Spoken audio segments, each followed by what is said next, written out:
All of the original Project Gutenberg ETCs from the 1970s were produced in ALLCAPS, no lowercase. The computers we used then didn't have lowercase at all. *****. These original Project Gutenberg ETCs will be compiled into a file containing them all, in order to improve the content ratios of ETCs to header material. *****. Lincoln's second inaugural address, March the 4th. 1865. Fellow countrymen, at this second appearing to take the oath of the presidential office, there is less occasion for an extended address than there was at the first. Then a statement, somewhat in detail, of a course to be pursued, seemed fitting and proper. Now, at the expiration of 4 years, during which public declarations have been constantly called forth on every point and phase of the great contest which still absorbs the attention and enriches the energies of the nation, little that is new could be presented. The progress of our arms, upon which all else chiefly depends, is as well known to the public as to myself, and it is, I trust, reasonably satisfactory and encouraging to all. With high hope for the future, no prediction in regard to it is ventured. On the occasion corresponding to this 4 years ago, all thoughts were anxiously directed to an impending civil war. All dreaded it, all sought to avert it. While the inaugural address was being delivered from this place, devoted altogether to saving the Union without war, insurgent agents were in the city seeking to destroy it without war, seeking to dissolve the Union, and divide effects, by negotiation. Both parties deprecated war, but one of them would make war rather than let the nation survive, and the other would accept war rather than let it perish. And the war came.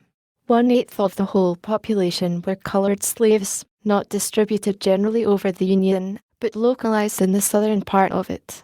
These slaves constituted a peculiar and powerful interest. All knew that this interest was, somehow, the cause of the war.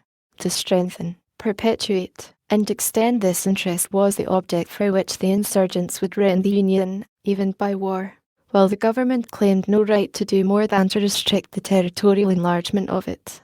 Neither party expected for the war the magnitude or the duration which it has already attained. Neither anticipated that the cause of the conflict might cease with, or even before, the conflict itself should cease. Each looked for an easier triumph, and a result less fundamental and astounding. Both read the same Bible, and pray to the same God, and each invokes his aid against the other. It may seem strange that any men should dare to ask a just God's assistance in wringing their bread from the sweat of other men's faces, but let us judge not, that we be not judged. The prayers of both could not be answered, that of neither has been answered fully. The Almighty has his own purposes. One to the world because of offences. For it must needs be that offences come, but woe to that man by whom the offence cometh.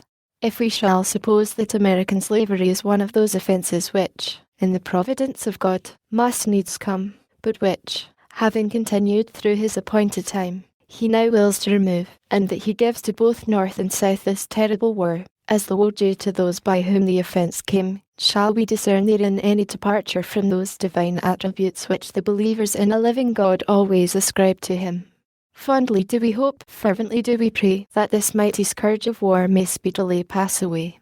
Yet, if God wills that it continue until all the wealth piled by the bondsman's 250 years of unrequited toil shall be sunk, and until every drop of blood drawn by the lash shall be paid by another drawn with the sword, as was said 3,000 years ago, so still it must be said, the judgments of the Lord are true and righteous altogether, with malice toward none, with charity for all, with firmness in the right, as God gives us to see the right. Let us strive on to finish the work we are in, to bind up the nation's wounds, to care for him who shall have borne the battle, and for his widow, and his orphan, to do all which may achieve and cherish a just and lasting peace among ourselves, and with all nations.